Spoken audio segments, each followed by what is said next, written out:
오늘은 출애굽기 25장 26절부터 28절 말씀입니다. 그것을 위하여 금고리 넷을 만들어 그 네 발 위 네 모퉁이에 달되 턱 곁에 달라. 이는 상 매일 채를 꿰 곳이며 또 조각목으로 그 채를 만들고 금으로 쌓아 상을 이것으로 맬 것이니라. 아멘.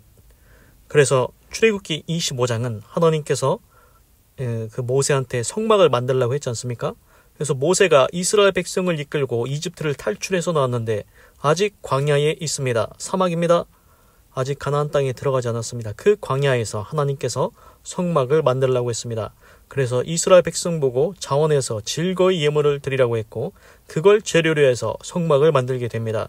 그래서 가장 먼저 만든 게 법궤를 만들었습니다. 지성소에 들어가죠. 그리고 이제 그 성소에는 이제 그 두 번째로 만든 게 진설병 상입니다. 진설, 이제 진열해 놓은 병은 떡입니다. 진열해 놓은 떡, 그걸 놓는 상, 그게 진설병 상이었습니다. 그래서 떡이 12개이지 않습니까? 그래서 한 줄에 6개, 또 한 줄에 6개 이렇게 올려가지고 그걸 상 위에다가 놓습니다. 그 12개는 이스라엘의 12지파를 상징한다. 그래서 이제 그 크기는 이렇게 됐습니다. 90cm, 50cm, 그리고 높이가 70cm. 식탁을 상상해 보시면 됩니다. 그리고 거기서 끝이 아닙니다. 거기에 이제 그 테두리, 턱이 있습니다. 그래서 예를 들어 그릇이나 떡이 있으면은 이제 그 턱이 8cm 높이로 이렇게 울타리 같이 돼 있기 때문에 떨어지지 않는다는 것이었습니다. 그게 어제 말씀드린 겁니다. 그리고 오늘 26절입니다. 그것을 위하여 금고리 넷을 만들어 금고리 4개를 만듭니다. 금고리. 우리 금 귀걸이 있지 않습니까? 그것처럼 이제 이거는 금으로 고리를 4개를 만듭니다. 그리고 네 발 위, 네 모퉁이에 달되. 그리고 식탁 보면은 다리가 4개 있지 않습니까? 그것처럼 그 다리 있는 쪽에다가 그 고리 4개를 달라고 합니다. 27절. 턱 곁에 달라. 이는 상멜체를 꿰 곳이며. 그래서 그 고리를, 금고리를 어디에다 다냐? 턱 곁에 달라. 턱. 그 테두리를 얘기하고 있는 겁니다. 8cm 높이 그 턱을 만들었지 않습니까? 그 부분 쪽에다가 그 금고리를 달게 됩니다. 그거 왜 다냐? 이제 상을, 그 진설병 상을 옮겨야 되지 않습니까? 이동을 할 때 그 상멜체를 꿰 곳이다. 이제 상멜체. 그 상을 어깨에다 메고 하려면은 그 채, 막대기를 거기다 넣어야 된다. 이 말입니다. 28절. 또 조각목으로 그 채를 만들고, 조각목은 영어로 보니까 아카시아 우드입니다. 그래서 아카시아 우리 알고 있지 않습니까? 그 아카시아 나무로 만들라고 했습니다. 그리고 금으로 쌓아 이 상을 이것으로 맬 것이니라. 그래서 아카시아 나무로 막대기, 긴 봉과 같은 막대기를, 채를 그 아카시아 나무로 만든 다음에 그걸 금으로 쌉니다. 금박을 입힙니다. 그리고 이제 그 고리에다가, 금고리에다가 그 봉을, 그 채를 거기다가 딱 넣는 겁니다. 그러면은 그 가마 태우듯이 우리가 앞에서 한 사람, 뒤에서 한 사람 이렇게 하면은 그 상을 들고 이동할 수가 있다는 것입니다. 옮길 수가 있습니다. 그것으로 이렇게 그 채를 만들어서 이렇게 맨다고 오늘 말씀하고 있습니다. 그래서 이제 오늘 말씀은 뭐냐면은 이제 상, 진설병상, 식탁 이걸 다 만들었는데 그걸 이제 나중에 옮겨야 되지 않습니까? 그래서 옮기려면 필요한 게 있습니다. 거기에다가 금고리 4개를 달아서 이쪽에 2개, 저쪽에 2개 달아서 거기다가 봉을 껴가지고 그 봉을 들어서 이렇게 옮길 수 있다는 것입니다. 그래서 이거 아무렇게나 옮기면 안 됩니다. 또 레위 자손, 레위 지파에서 레위 자손 제사장이 그걸 들어서 옮기게 됩니다. 제가 지난번에도 말씀을 드렸는데 이제 그 하나님의 법궤 이제 옮기다가 이제 우사라는 사람이 그 법궤가 이제 소에다가 이렇게 해가지고 그 술에 실었나? 그래가지고 그걸 옮기다가 우사가 그게 법궤가 이렇게 뭐 흔들렸나 해서 엎어지려고 했나? 하여튼간 그래서 우사가 그 법궤에다가 손을 댔다가 거식이 돼버렸습니다. 그리고 그냥 아무나 만지면 안 되고 아무렇게나 옮기는 게 아니라는 것입니다. 규정대로 하나님의 말씀대로 옮겨야 됩니다. 그래서 레위 자손이 그 채를 가지고 그 채를 껴가지고 그걸 들어서 옮긴다는 것입니다. 그리고 진설병 상은 이제 진설병 그 떡 12지파라고 했지 않습니까? 그 진설병 떡을 제사장이 먹고 그래서 제사장이 이제는 하나님의 임재 속으로 하나님과 교제하고 하나님과 함께하게 된다. 구약시대는 그 진설병, 그 떡을 먹고 그렇게 했다고 했지 않습니까? 이제 신약시대에 와서는 예수님이 이렇게 말씀하셨습니다. 내가 곧 길이요 진리요 생명이니 나로 말미암지 않고는 아버지께로 올 자가 없느니라. 나는 양의 문이라. 나는 생명의 떡이다. 그래서 예수님이 생명의 떡이라고 이렇게 또 말씀을 하십니다. 그래서 예수님이 최후의 만찬할 때 그 떡을 나눠주시면서 이것은 내 몸이니 받아 먹으라고 했습니다. 그렇습니다. 예수님이 생명의 떡입니다. 우리가 예수님을 통해서 하나님의 임재가 있고 하나님과 교제, 하나님과 함께하게 된다는 것입니다. 그런데 신약 성경에 보면은 희한한 말씀이 있습니다. 신약 성경에 말씀이 육신이 되어 우리 가운데 오시니 그분이 예수님이라고 했습니다. 그렇습니다. 예수님이 그 동정녀 마리아한테 처녀 마리아를 통해서 태어났지 않습니까? 그 예수님이 육신을 입고 이 땅에 오시기 전에 말씀으로 계셨다는 것입니다. 말씀이 육신을 입고 우리 가운데 오셨다. 그게 예수님입니다. 그러면 이렇게 생각할 수 있습니다. 말씀은 이퀄 예수님이다. 그렇지 않습니까? 그래서 예수님이 또 뭐라고 했습니까? 이퀄 내가 생명의 떡이다. 그러면은 결국 우리가 알 수 있는 게 뭐냐면은 사람이 떡으로만 살 것이 아니요 하나님의 입에서 나오는 말씀으로 살 것이니라. 말씀이 누굽니까? 예수님이라고 했지요? 예수님이 자신을 뭐라고 했습니까? 생명의 떡이라고 했습니다. 그걸 대입시켜 보면 결국 예수님이 생명의 떡이라고 했으니까 예수님을 통해서 하나님을 만나는데 그 예수님은 결국 하나님의 말씀이라는 것입니다. 그래서 우리가 성경 말씀을 읽지 않습니까? 이 말씀이 바로 우리가 먹는 생명의 떡이 된다는 것입니다. 우리가 말씀을 통해서 하나님과 함께하게 된다는 것입니다. 그래서 이제 쉽게 와닿게 설명을 드리자면 뭐냐면은 옛날에 우리가 책 많이 있지 않습니까? 옛날에 쓴 사람들이 인 책이 있을 겁니다. 훌륭한 위인들이 쓴 책도 있을 거고. 그러면은 그 사람들은 이미 갔지만 만약에 우리가 그 책을 읽는다. 그러면은 그 사람이 내 옆에서 계속 얘기하고 있는 거랑 똑같지 않습니까? 그러면은 그 사람이 지금 살아있지 않지만 내 옆에서 마치 이야기하는 것처럼 함께하는 것입니다.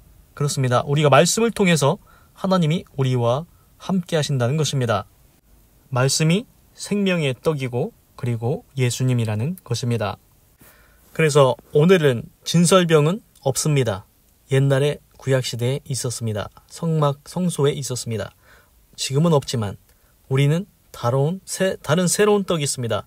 그게 하나님의 말씀입니다. 하나님의 말씀을 먹으려면 어떻게 해야 됩니까? 하나님의 말씀을 읽으면 되는 겁니다. 하나님의 말씀을 묵상하시기 바랍니다.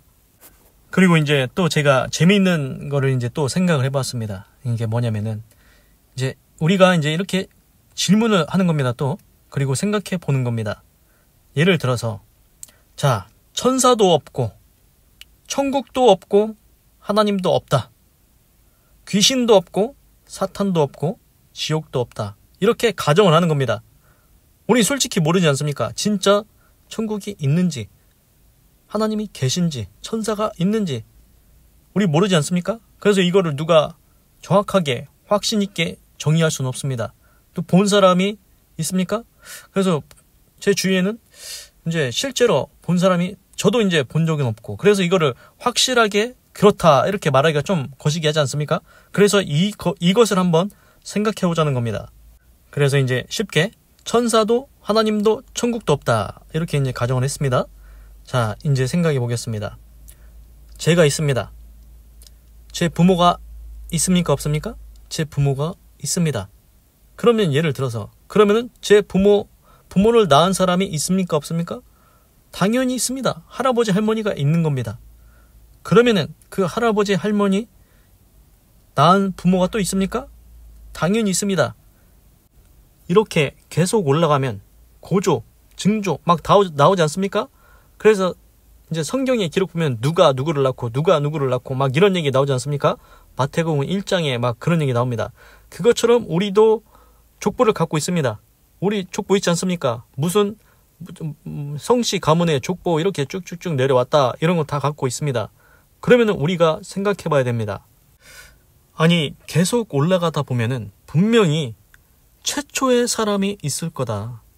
최초의 부모가 있을 거다. 그거 당연하지 않습니까? 상상이 되지 않습니까? 아니 최초의 사람이 없고 그냥 계속 올라갈 수 있습니까? 내 부모도 있고 할머니도 있고 할아버지도 있고 증조할머니 고조할아버지 이게 계속 끝없이 계속 올라갈 수 있습니까? 우리 그냥 상식으로 알지 않습니까? 언젠가 계속 올라가다 보면 최초의 사람이 분명히 있다. 최초의 부모가 분명히 있다. 우리가 다 알지 않습니까? 이건 우리가 그냥 상식적으로 생각해도 당연히 그렇습니다. 그래서 그러면은 그 최초의 사람은 그냥 생긴 거냐? 어디서 생긴 거냐? 이게 문제가 되는 겁니다. 그 최초의 사람은 어디서 나온 거냐는 겁니다. 그래서 이제 우리 과학에서는 이제 진화론을 얘기하지 않습니까? 진화했다. 단세포 생물이 진화해가지고 인간으로 된 거다. 이런 얘기를 하고 있습니다. 몇만 년, 몇십만 년 막 이렇게 걸려서 단세포 생물이 인간이 될 수 있다. 이런 얘기를 이런 얘기를 하고 있습니다. 그래서 이걸 어떻게 생각하십니까? 그리고 이제 먼저 말씀드리는 게 뭐냐면은 이제 흔히 우리가 이런 말을 많이 들었습니다. 닭이 먼저냐, 달걀이 먼저냐 이런 얘기 많이 들었을 겁니다. 저도 이거 예전에 생각하지 못했는데 지금 생각해 보니까 이거 한번 생각해 볼 만합니다. 어떻게 생각하십니까? 닭이 먼저 나온 것 같습니까? 달걀이 먼저 나온 것 같습니까? 제가 생각할 때는 닭이 먼저 나온 것 같습니다. 만약에 달걀이 먼저 있었으면은 달걀을 누가 품어줍니까? 어미가 품어줘야 달걀이 그게 부화가 되고 이렇게 병아리가 나오지 않습니까? 그래야 당연하지 않습니까? 그래서 제 생각에는 닭이 먼저냐 달걀이 먼저냐 할 때 저는 닭이 먼저 생긴 것 같습니다. 그러면은 우리가 이거를 이제 확장할 수가 있습니다. 보십시오. 최초의 사람이 있었지 않습니까? 그리고 최초의 닭이 있었습니다. 그러면 개도 가장 처음에 있던 개가 있습니다. 돼지도 가장 처음에 있던 돼지가 있습니다. 모든 생물이 까치도 비둘기도 까마귀도 모든 생물이 고등어도 갈치도 모든 생물이 최초의 생물이 있었다는 것입니다. 여기까지는 충분히 상식적으로 이해가 되지 않습니까? 당연한 말입니다. 이거는 이치적으로도 맞습니다. 최초의 생물이 있어야 그 다음에 자손이 나올 수가 있습니다. 자, 그러면 이제 여기서 이제 한번 들어가 보겠습니다. 진화론. 단세포 생물이 진화해서 인간이 되었다. 그래, 그 최초의 생물을 그거 이제 어떻게 그럼 최초의 생물이 어떻게 생기냐? 그 얘기하는 게 단세포 생물이 몇십만 년, 몇백만 년 걸리면은 자연적으로 이제 인간이 될 수 있다. 이런 얘기를 하지 않습니까? 그러면 이제 우리가 생각해 보면 됩니다. 지금 우리가 100년 삽니까? 예를 들어서 그러면은 우리가 100년 살 때 뭐 희한하게 생긴 사람 나온 적 있습니까? 우리가 자식을 낳으면 인간이 나옵니까? 뭐가 나옵니까? 우리가 자식을 낳으면 인간이 나옵니다. 그러면 이제 또 한 번 올라가면 됩니다. 우리 아버지 때 이제 또 물어보면 됩니다. 아니 아버지 때 평생을 살면서 이제 주변에서든 어디서든 전 세계에서든 자식을 낳는데 인간이 아닌 인간보다 뭐 진화되거나 인간보다 더 못하거나 뭐 이런 생물이 나왔습니까? 물어보면 뭔 이상한 소리 하고 있냐. 다 사람이 자식 새끼를 낳으면 다 사람이 나오는 거지. 이렇게 얘기하지 않겠습니까? 그럼 또 올라가 보면 됩니다. 이제 할아버지 세대한테 물어보는 겁니다. 아니 할아버지 세대에 그 주변에 혹시 자식을 낳는데 희한한 인간이랑 비슷하긴 하지만 인간보다 더 진화하거나 뭐 더 좀 거시기 하거나 하여튼간 좀 다른 생물이 나오지 않았나요? 그러면 할아버지가 뭐라 하겠습니까? 넌 도대체 무슨 생각을 하고 다냐고 이런 말을 할 것 같습니다. 그럼 이제 이걸 계속 올려보는 겁니다. 그러면은 계속 올려보십시오. 할아버지, 증조할아버지, 고조할아버지 계속 올려서 이제 뭐를 1000년 전, 2000년 전 그 당시에 있는 사람한테까지 계속 물어본다고 생각해 보십시오. 우리가 가정을 해보는 겁니다. 그러면 어떻게 말하겠습니까? 그 사람들도 분명히 얘기할 겁니다. 야, 내가 그 당시에 옛날에 살면서 내가 보니까 야, 어떤 사람이 자식을 낳든 다 사람을 낳더라. 이렇게 얘기하지 않겠습니까? 그게 그리고 지극히 정상입니다. 만약에 진짜로 만약에 진화가 맞다. 진화가 맞으면은 예를 들어서 우리가 역사가 계속 흘러오는 도중에 그 어느 대에서든지 간에 이런 경우가 있어야 됩니다. 야, 너 잘 모르겠지만 옛날에는 말이야 우리 마을에 자녀를 어떤 사람이 낳았는데 말이야 야, 꼬리가 달려있더라고. 야, 그리고 어떤 사람이 또 자녀를 낳는데 말이야 걔는 아가미가 달려있더라. 그리고 또 어떤 사람은 야, 우리가 또 어떤 사람이 자녀를 낳았는데 보니까 한쪽 팔이 지느러미로 돼 있더라. 막 이런 얘기 들어봤습니까? 아, 이런 거 없지 않습니까? 없습니다. 이건 불가능하다는 얘기입니다. 그냥 우리가 상식적으로 생각해봐도 이런 일이 없지 않습니까? 이런 일이 있었어도 있지도 않았습니다. 어떻게 이런 일이 있겠습니까? 분명히 뭔가 지나있다면은 옛날에 어느 대에서든지 간에 이런 얘기가 나왔어야 됩니다. 야, 어떤 사람이 자식 낳았는데 등에 날개가 달렸더라고. 그래서 이제 제가 드는 생각은 뭐냐면은 우리 종이 있지 않습니까? 우리 보면 생물에 보면은 종을 나눕니다. 무슨 종, 무슨 종. 예를 들어서 사람이 하나의 종입니다. 그리고 개도 하나의 종입니다. 돼지도 하나의 종입니다. 사람이 자식을 낳으면 사람이 나오는 겁니다. 개가 자식을 낳으면 강아지가 나오는 겁니다. 소가 자식을 낳으면 송아지가 나오는 겁니다. 우리 당연히 그렇게 생각하지 않습니까? 그게 이치에 맞습니다. 그리고 예를 들어서 우리가 이제 또 연수를 올려보는 겁니다. 야, 송아지야, 너 1000년 전에 살았던 소야, 너 자식 낳았는데 송아지 낳냐? 그럼 소가 뭐라고 하겠습니까? 야, 그러면 소가 송아지를 낳지 뭘 낳겠냐? 그렇게 얘기하지 않겠습니까? 당연히 소가 송아지를 낳는 겁니다. 소한테서 개가 나오고 돼지가 나오고 이런 게 아니라는 겁니다. 그리고 우리가 속담 알고 있지 않습니까? 콩 심은 데 콩 나고 팥 심은 데 팥 난다. 이 말이 왜 나옵니까? 콩이라는 종자를 심으면은 그 콩이라는 종자 DNA에서 콩이 나올 수밖에 없습니다. 팥이라는 종자를 심으면은 팥이 나올 수밖에 없습니다. DNA가 그렇게 돼 있습니다. 지금은 이제 종을 좀 섞기도 합니다. 예를 들어서 이제 사과 대추라고 해가지고 이제 대추가 엄청나게 큽니다. 막 사과 대추, 사과랑 대추랑 이제 이렇게 접붙여가지고 했나 하여튼간 해가지고 사과 대추 이런 거 나오고 하지 않습니까? 그런데 사실 성경에서 보면은 이제 곡식 같은 거 자세히 찾아봐야 되겠지만 성경에서도 곡식 같은 거 심을 때 종자를 섞어 심지 말라 뭐 이런 얘기가 나옵니다. 그리고 옷을 만들 때도 야 다른 실 이렇게 엮어가지고 섞어 짜지 마라 이런 얘기가 나옵니다. 그래서 우리가 유추해 볼 수 있는 건 뭐냐면은 개하고 돼지하고 종자 합쳐가지고 그 낳게 하면 되겠습니까? 안 되겠습니까? 제가 볼 때는 그렇게 하면 안 될 것 같습니다. 개하고 돼지하고 그 종자 합쳐가지고 나면은 뭐가 나오겠습니까? 우리가 그걸 보면서 살 수가 있겠습니까? 그래서 이제 우리가 여기서 알 수 있는 건 뭐냐면은 한 종자는 계속 그 종자로 가는 겁니다. 인간은 계속 인간의 자식을 낳는 거고 개는 계속 강아지를 낳는 겁니다. 그래서 이제 여기서 이제 결론적으로 우리가 알 수 있는 건 뭐냐면은 인간은 이제 뭔가 단세포 생물에서 뭔가에서 진화돼서 인간이 나온 게 아니구나 이런 결론이 나오지 않습니까? 예를 들어서 만약에 진짜 진화가 계속 되고 있으면은 이제 예를 들어 우리는 2025년을 살고 있는데 막 3,000년이 됐습니다. 그러면은 인간이 아닌 생물이 막 돌아다닙니까? 그렇게 될 거라고 생각이 드십니까? 제 생각에는 3,000년이 와도 인간이 계속 돌아다닐 것 같습니다. 그냥 인간은 인간으로. 그래서 우리는 이제 여기서 또 의문이 생깁니다.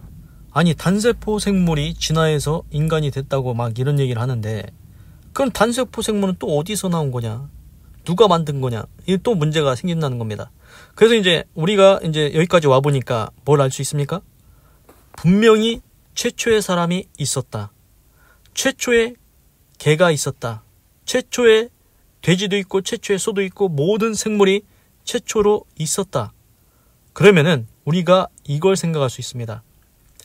그냥 생긴 게 아닌데 이건 누군가가 만든 거다. 제가 하나님이라는 용어는 쓰지 않겠습니다. 대신 이 용어를 써야 됩니다.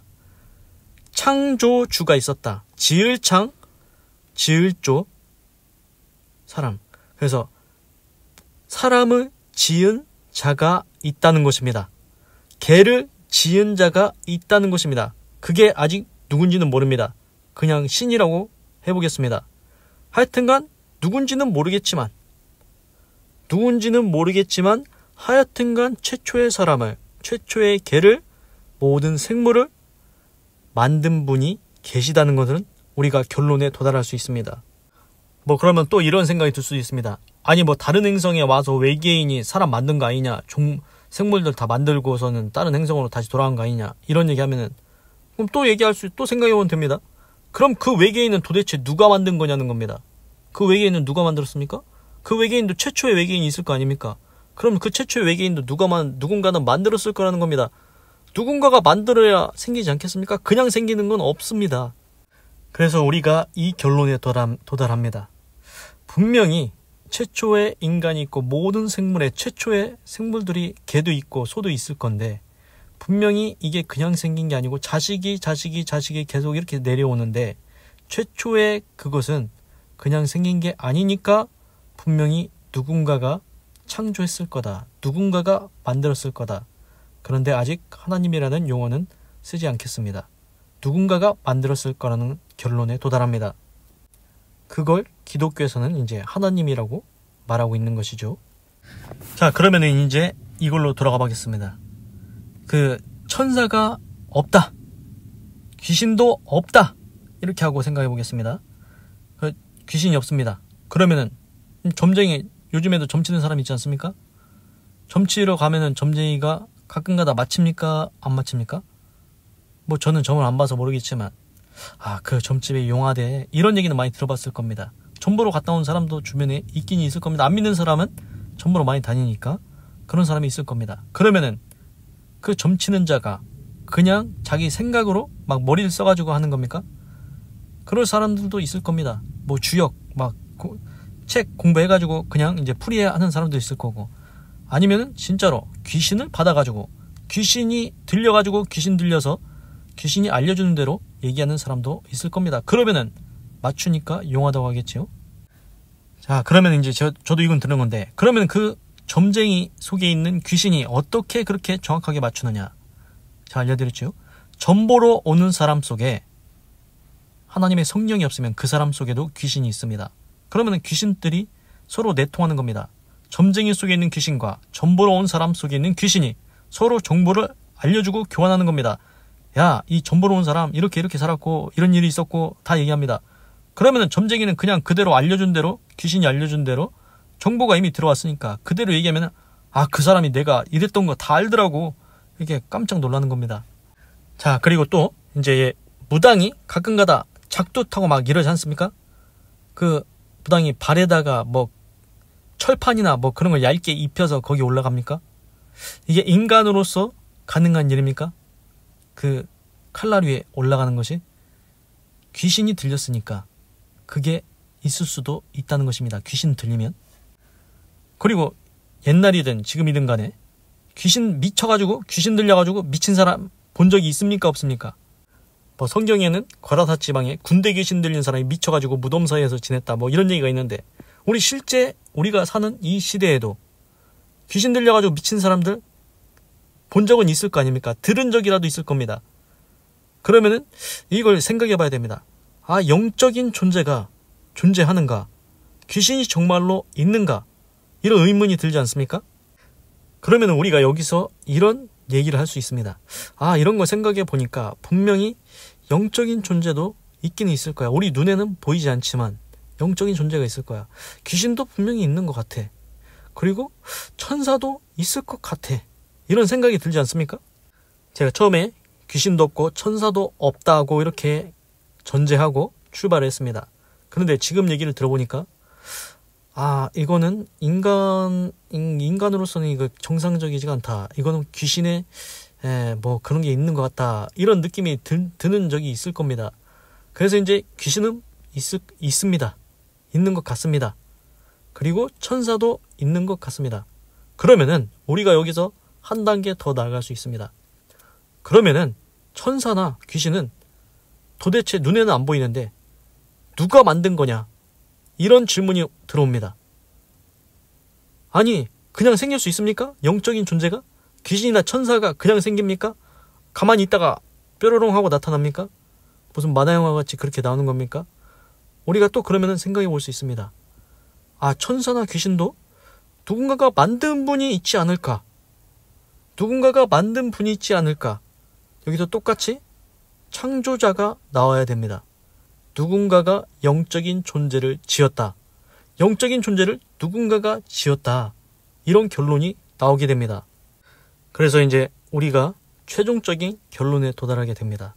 우리는 분명히 천사도 없고 하나님도 없고 천국도 없고 귀신도 없고 사탄도 없고 지옥도 없다. 이런 얘기를 가정을 전제하고 이야기를 진행시켰습니다. 그런데 지금 다 얘기하고 생각해 보니까 이런 일들이 있는 거 보니까 분명히 최초의 인간, 최초의 생물들을 지은 창조주가 있고 영적인 존재들, 천사들, 귀신 이거 지은 분이 있을 거다. 이런 결론에 도달하게 됩니다. 기독교에서는 이 창조주를 하나님이라고 부르는 겁니다. 그러면 우리가 이렇게 얘기할 수 있습니다. 우리가 하나님을 안 믿는다 할지라도 분명히 우리는 이제 알고 있습니다. 창조주가 있다. 인간을 지은 창조주가 있다. 나를 지은 창조주가 있다. 영적인 존재를 창조주가 있다. 그러면은 이 세계에 있는 모든 것들은, 이 우주에 있는 모든 것들은 누군가의 손안에 있다는 것을 우리가 깨닫게 됩니다. 그러면은 이걸 생각해 봐야 됩니다. 나는 태어나서 100년 살다가 그냥 가는 것인가 생각해 봐야 됩니다. 100년 살다가 가면 아무것도 없다.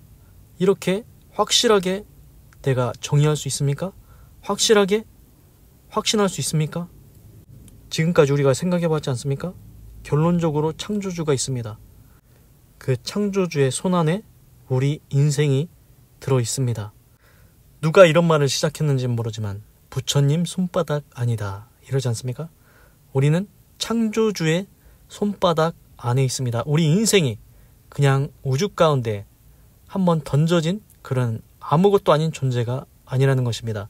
하나님께서 태초에 천지를 창조하시기 전에 우리를 향한 계획과 목적을 가지시고 우리를 지으셨다는 것입니다.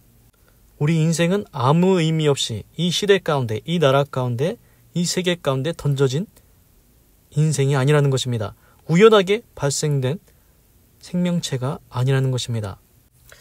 우리는 육신으로 이루어졌습니다. 다 물질입니다. 그런데 생각해 보십시오. 우리가 이 물질로 있는데 우리 두뇌가 있고 그런데 우리가 생각이라는 걸 합니다. 개도 이런 생각을 합니까? 돼지가 이런 생각을 합니까?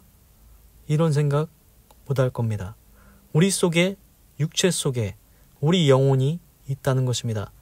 영적인 존재, 천사가 귀신이 있듯이 우리 육신 속에 영혼이 있는 것 같습니다. 그럼 우리가 생각해 봐야 됩니다. 과연 100년이 지나고 120년이 지난 다음에 내 육체의 수명이 다한 다음에 정말 나는 아무것도 없는 것처럼 없어지는 것인가? 내 생각은 아예 소멸되는 것인가? 나는 끝나는 것인가? 그런데 내 영혼이 만약에 내 육신을 빠져나와서 어디론가 간다면 그때는 어떻게 해야 되겠는가? 성경에서는 그 답을 알려줍니다. 우리가 죽으면 하나님 앞에 심판대 앞에 서고 하나님의 심판을 받고 지옥과 천국과 지옥으로 나눠진다는 것입니다. 그리고 예수님께서 분명히 얘기하셨습니다. 성경을 이제 얘기해 보겠습니다. 너희는 마음에 근심하지 말라. 하나님을 믿으니 또 나를 믿으라. 내 아버지 집에 거할 곳이 많도다. 내가 너희를 위하여 처소를 예비하러 가노니. 이런 말씀을 하셨습니다. 그렇습니다. 하나님께서 천국을 예비해 놓으셨습니다. 우리가 죽으면은 우리 영혼이 갈 곳을 이미 하나님께서 예비해 놓으셨다는 것입니다.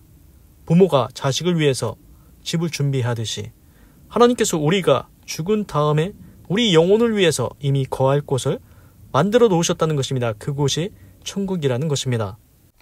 그래서 결론은 창조주가 계신다.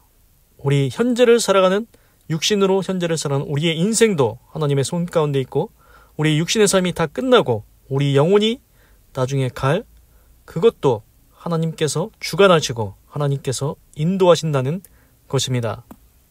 기도하겠습니다. 하나님, 오늘은 출애굽기 25장 26절에서 28절을 읽고 묵상해 보았습니다. 그것을 위하여 금고리 넷을 만들어 그 내 발 위 내 모퉁이에 달되 턱 곁에 달라. 이는 상 맬 채를 꿰 곳이며 또 조각목으로 그 채를 만들고 금으로 쌓아 상을 이곳으로 맬 것이니라. 하나님, 진설병상 식탁을 만들었는데 거기에 테두리가 있고 거기에 오늘은 금고리 4개를 달아가지고 거기에다가 채, 막대기 같은 걸 꽂아서 그것으로 이동하게 했습니다. 하나님, 아무나 옮기는 게 아닙니다. 레위 지파에서 그 채를 이렇게 꿰가지고 옮기게 됩니다. 하나님, 그리고 진설병은 그 제사장이 그 떡을 먹음으로 해서 하나님과 함께한다. 이런 걸 알게 됐습니다. 하나님의 임재, 하나님과 함께함, 하나님과의 교제라는 것 알게 됐습니다. 그러나 신약시대에 와서는 말씀이 육신이 되어 우리 가운데 오신 분이 예수님이고 예수님이 나는 생명의 떡이라고 했으니 그 떡이 바로 예수님이고 그 예수님이 바로 말씀입니다. 우리가 말씀을 읽고 묵상하면 떡을 먹는 것과 같습니다. 생명의 떡을 먹는 것과 같습니다. 그래서 우리가 하나님과 함께하고 하나님과의 교제, 하나님의 임재가 임하는 것입니다. 하나님, 우리가 매일마다 하나님의 말씀을 읽고 묵상해서 하나님과 함께하는 삶을 살아가게 하여 주시옵소서. 하나님, 그리고 우리가 한번 생각해 보았습니다.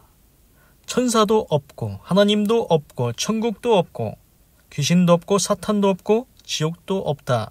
이렇게 가정을 하고 한번 생각해 보았습니다. 그런데 이런저런 생각을 다 해보니까 결국은 최초의 사람을 지으신 분이 있고 최초의 개, 최초의 돼지, 최초의 소, 모든 까치든 비둘기든 갈치든 고등어든 모든 생물의 최초로 있었던 생물은 누군가가 지었다는 것입니다. 그래서 우리는 창조주라고 부릅니다. 그리고 여러 점쟁이나 무당이나 미친 사람, 귀신 들려서 미친 사람 이런 사람들 생각해보면 귀신이 분명히 있다. 영적인 존재가 있다는 것입니다. 그러면은 그 영적인 존재를 만드신 분도 있다는 것입니다. 그걸 또 창조주라고 우리가 얘기할 수 있습니다. 하여튼간 지으신 분이 계신다. 그리고 기독교에서는 그 창조주를 하나님이라고 말하고 있다는 걸 알게 되었습니다. 하나님, 나를 지으신 분이 내 모든 인생을 아시고 내 인생을 주관하지 않겠습니까? 육신으로 살아가는데 인생을 주관하실 분도 창조주 하나님이시고 내 인생이 다하고 육신을 다하고 영혼이 빠져나가서 어딘가를 갈 때도 그것을 주관하시는 분도 창조주 하나님이시라는 것을 깨달았습니다. 하나님, 우리 인생이 아무 의미 없이 우주 가운데 그냥 던져진 인생이 아니라는 것, 허무주의에 빠지지 않게 하시옵소서. 하나님께서 태초에 천지를 창조하시기도 전에 우리를 지으신 목적과 의도와 뜻이 다 있었습니다. 하나님은 각 사람을 통해서 이루실 하나님의 크고 놀라우신 아름다운 뜻과 계획이 있습니다. 아브라함은 아브라함대로 사용하셨고 모세는 모세대로 사용하셨고 각 사람마다 하나님의 뜻을 이루는 것이 다릅니다. 하나님께서 각 사람마다 하나님의 뜻을 위해서 지으시고 조직하시고 창조하셨습니다. 그래서 우리 모든 사람은 다른 삶을 살지만 각 사람이 이룰 뜻이 있습니다. 오직 나만이 이룰 수 있는 하나님의 뜻이 있습니다. 아브라함은 가나안 땅으로 가는 것입니다. 모세는 이스라엘 백성을 출애굽하는 것입니다. 우리 모두가 다 똑같은 삶을 살지는 않습니다. 그러나 우리 인생을 통해서 각자의 인생을 통해서 오직 나만이 이룰 수 있는 하나님의 뜻이 있습니다. 하나님, 이 땅을 살아가는 동안에도 하나님께 영광되며 하나님의 이름을 영화롭게 하며 선과 의를 공의를 행하며 살아가는 믿음의 삶을 살 수 있도록 인도하여 주시옵소서. 우리의 육신의 인생도 하나님께서 주관하여 주시고 우리가 죽은 후에도 우리의 영혼 주관하시는 분 하나님이시라 하였사오니 우리가 죽은 후에 우리 인생도 천국에 들어갈 수 있도록 하나님께서 역사하여 주시옵소서. 내 모든 인생을 하나님께 맡깁니다. 육신으로의 삶도 그 후에 영혼으로서의 삶도 하나님께서 주관하여 주시옵소서. 그래서 하나님께서 원하시는 삶을 살려면 어떻게 해야 되겠습니까? 하나님과의 대화가 필요합니다. 하나님의 말씀이 필요합니다. 아브라함의 인생을 보십시오. 만약에 아브라함이 하나님과 대화한 일이 없고 그냥 자기 마음대로 살았으면 우상 장사하는 아버지 데라 밑에서 그냥 우상만 만들다가 아니면 다른 일을 하든지 하다가 그대로 갔을 것입니다. 그런데 하나님께서 아브라함을 부르셨고 대화를 하셨습니다. 말씀을 주셨습니다. 너 가나안 땅에 가라. 여기 있지 마라. 내가 네 자손 창대하게 해주겠다. 너를 복의 근원으로 만들어주겠다. 결국 아브라함이 하나님의 말씀을 쫓아갔고 가나안 땅에서 그래서 결국 그 후손이 이스라엘 국가가 되고 했지 않습니까? 그렇습니다. 우리 인생은 그냥 내 생각대로 살면은 거기서 거기입니다. 그런데 하나님의 말씀이 임하면 우리 인생은 달라진다는 것입니다. 하나님의 뜻을 이루게 된다는 것입니다. 내가 상상한 것보다 더 크고 놀랍고 아름다운 일들을 이루며 살아가게 해주신다는 것입니다. 그래서 오늘도 하나님과 동행하며 하나님의 뜻을 이루며 살기 위해서는 우리가 하나님의 말씀을 읽고 묵상하며 살아야 되겠습니다.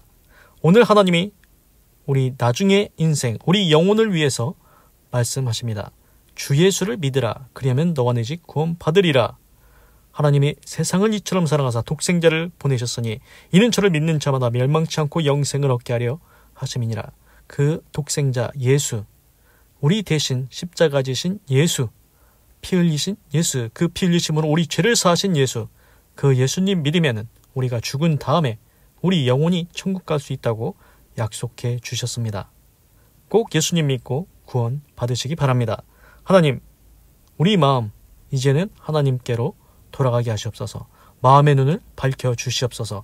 하나님을 알게 하여 주시옵소서. 내 영혼이 분명히 있고 내 영혼을 구원하실 분도 하나님밖에 없구나 깨닫게 하여 주시옵소서. 이런 얘기가 있습니다. 너희가 너희의 벗은 것을 알지 못하는도다. 너희의 가련한 것을 알지 못하는도다. 너희가 보기는 보아도 보지 못하며 듣기는 들어도 듣지 못하며 너희가 그저 본다 하니 장님과 같으니라. 소크라테스도 얘기했습니다. 너 자신을 알라. 왜 그렇습니까? 우리가 우리의 실상을 모릅니다. 우리 자신이 어떤 상태인지를 모릅니다. 하나님을 보지 못합니다. 하나님을 알지 못합니다. 하나님을 알지 못하고 이대로 계속하면 지옥 심판 판결을 받습니다. 꼭 예수님 믿고 구원받게 하여 주시옵소서. 우리의 눈을 열어 주시옵소서. 마음의 문을 열어 주시옵소서. 꼭 예수님 믿고 구원받고 천국 갈 수 있도록 하나님께서 강권적으로 역사하여 주시옵소서. 아직도 하나님을 못 믿겠습니까? 예수님을 못 믿겠습니까? 그러면은 이 얘기를 말씀드리겠습니다. 구약 성경에 보면은 기드온이라는 사람이 나옵니다. 근데 그 당시에 블레셋이 쳐들어와서 이스라엘을 괴롭게 합니다. 그래서 추수 때만 되면은 다 뺏어갑니다. 그래서 기드온이 그거 안 뺏기려고 추수해가지고 그 포도즙 틀에 거기 몰래 들어가서 했나? 그래서 거기서 이제 몰래 숨 죽이고 소리 안 나게 타작하고 막 그랬다 봅니다. 그래서 이제 그 상황 얼마나 어렵습니까? 그때 하나님께서 기드온에게 얘기하십니다. 너 이스라엘 군사 이렇게 모아가지고 블레셋을 쳐라. 그러니까 기드온이 하나님 지금까지 우리 안 지켜주다가 지금 나보고 가서 어떻게 이기라는 겁니까?